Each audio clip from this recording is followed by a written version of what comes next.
کیا آپ کے ذہن میں کبھی یہ بات آئی ہے کہ اللہ نے قرآن میں 7 آسمانوں اور 7 زمینوں کا ذکر کیوں فرمایا ہے؟ کیا آپ نے کبھی سوچا ہے کہ پل صراط پر 7 مراحل کیوں طے کرنے پڑیں گے؟ 7 سال کی عمر سے ہی ایک بچے کو نماز سکھانے کا حکم کیوں دیا گیا ہے؟ حج کے موقع پر حاجی 7 مرتبہ کعبہ کا طواف کیوں کرتے ہیں؟ شیطان کو 7 کنکریاں ہی کیوں ماری جاتی ہیں؟ جہنم کے 7 دروازے ہی کیوں ہیں؟ 7 کا یہ ہندسہ اسلام میں اتنی اہمیت کا حامل کیوں ہے؟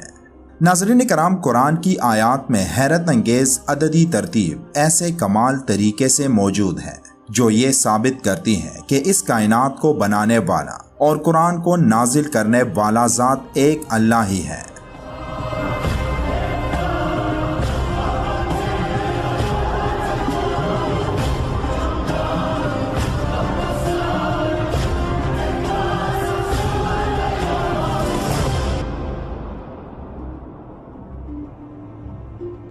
بخاری شریف کی ایک حدیث پاک میں رسول اللہ صلی اللہ علیہ وآلہ وسلم سے ارشاد ہے کہ جس نے صبح سویرے اجوا کی 7 کھجوریں کھائیں تو شام تک کوئی زہر یا جادو ٹونا اس کو نقصان نہیں پہنچا سکے گا۔ اسی طرح قوم عاد کی طرف جو ہوا بھیجی گئی وہ 7 دنوں تک وہاں چلتی رہی، جس نے قوم عاد کا نام و نشان مٹا دیا تھا۔ نمبر 7 قرآن میں 28 مرتبہ آیا ہے، جو کہ نمبر 7 کے ٹیبل میں بھی آتا ہے۔ آپ میں سے کئی دوستوں کے ذہن میں شاید یہ سوال آیا ہوگا کہ اللہ نے انسانوں کو اپنی عبادت کے لیے بنایا ہے اور انسانوں کو اچھے اعمال کرنے کی تلقین کی ہے، تو پھر قرآن میں موجود آیات اور ان نمبرز کا کیا مطلب ہو سکتا ہے؟ اس کے جواب میں یہ کہوں گا کہ اللہ نے اس کائنات کو بغیر کسی مقصد کے نہیں بنایا اور نہ ہی قرآن میں الفاظوں کو جمع کر کے اپنی باتوں کو بغیر کسی مقصد نازل کیا ہے۔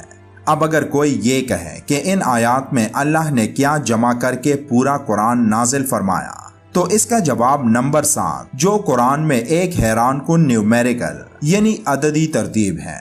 قرآن میں نمبر 7 کو اللہ نے انسانوں کے فائدے کے لیے ترتیب دیا ہے، جو آج کے ماڈرن دنیا میں بھی ایک مکمل ترتیب کے ساتھ موجود ہے۔ آج کے دور کے انسانوں کی زندگی میں بھی نمبر 7 ایک خاص مقام رکھتا ہے۔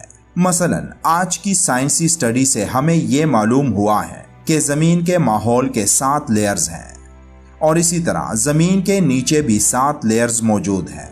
ایک ہفتے میں 7 دن ہوتے ہیں اور ایک ایٹم میں بھی 7 لیئرز ہیں۔ اسی طرح زمین کے 7 بر اعظم ہیں۔ یہ کچھ مثالیں ہیں جو